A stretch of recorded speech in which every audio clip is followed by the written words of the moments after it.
yang ketiga kalau kita lihat.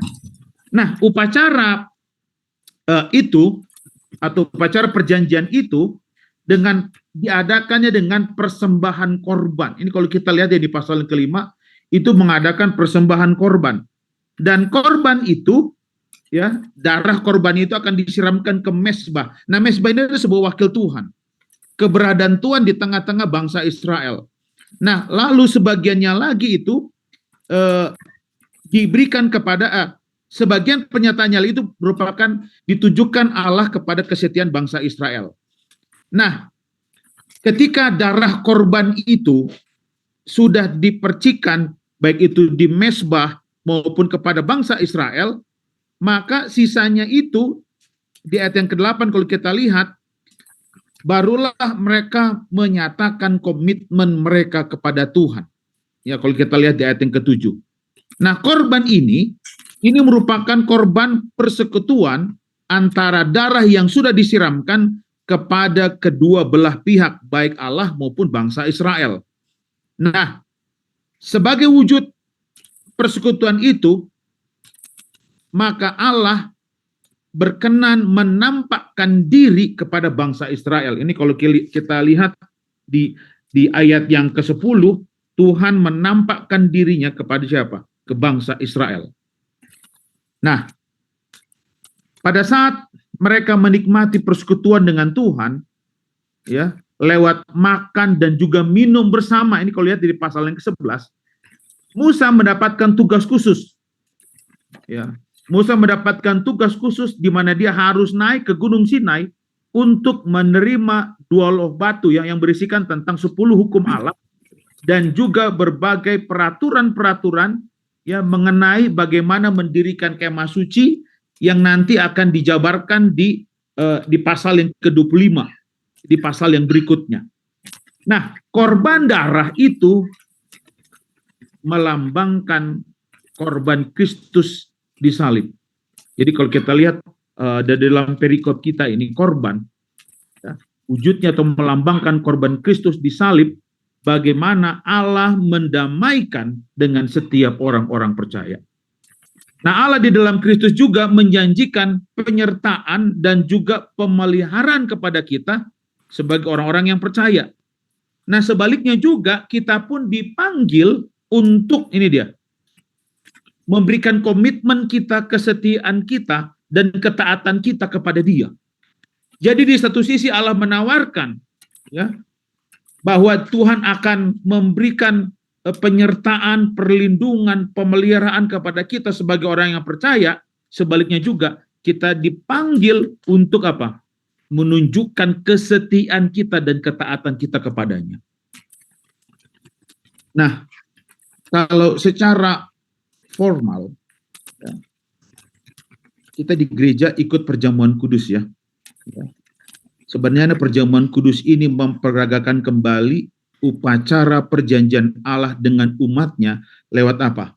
Makan roti dan minum anggur. Kita melakukan perjamuan suci atau perjamuan kudus ini setiap 3 bulan sekali ya. Jadi itu memperagakan bagaimana sebagai upacara perjanjian antara Allah dan umatnya.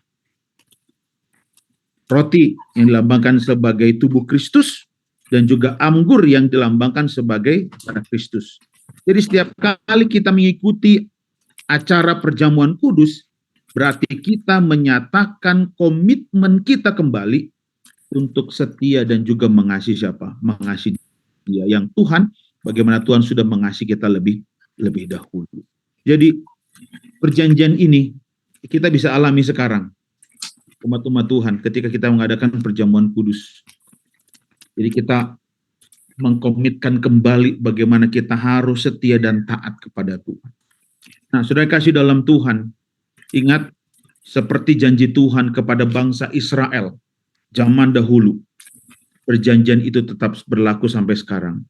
Bagaimana penyertaan Tuhan, penjagaan Tuhan bagi kita. Jadi ketika kita punya banyak masalah, ketika kita banyak pergumulan, Tuhan berjanji akan menyertai kita. Tuhan berjanji akan menuntun. Sebaliknya, kita pun harus setia kepada Tuhan dan taat kepada setiap firman-firman Tuhan. Jadi harus ada hubungan timbal balik antara kita dengan Tuhan. Ya.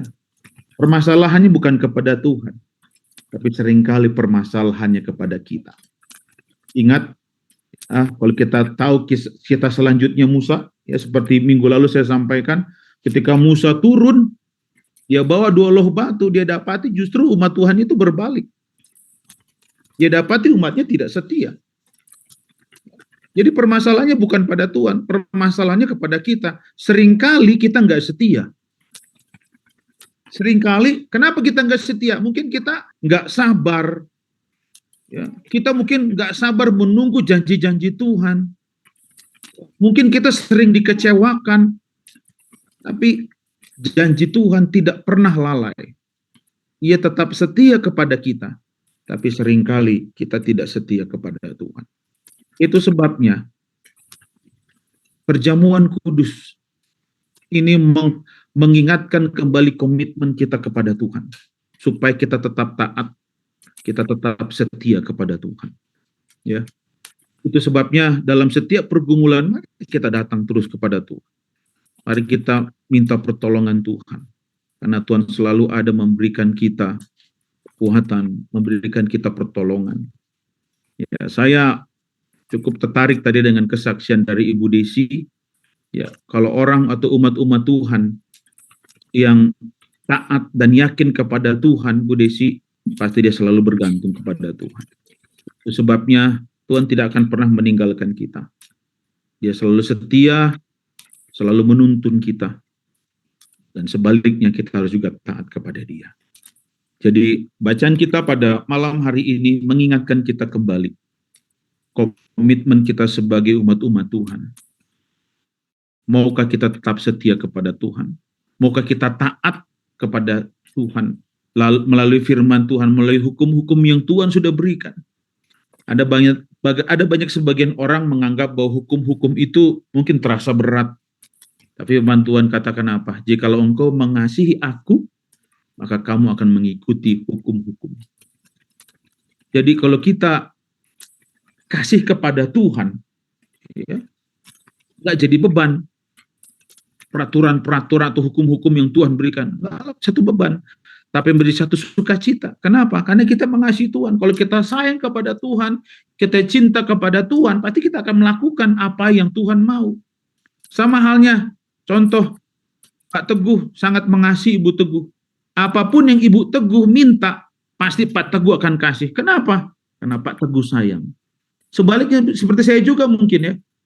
Ya mau mengikuti apa yang Ibu Pendeta minta, saya akan buat. Kenapa? Karena saya mengasihi dia.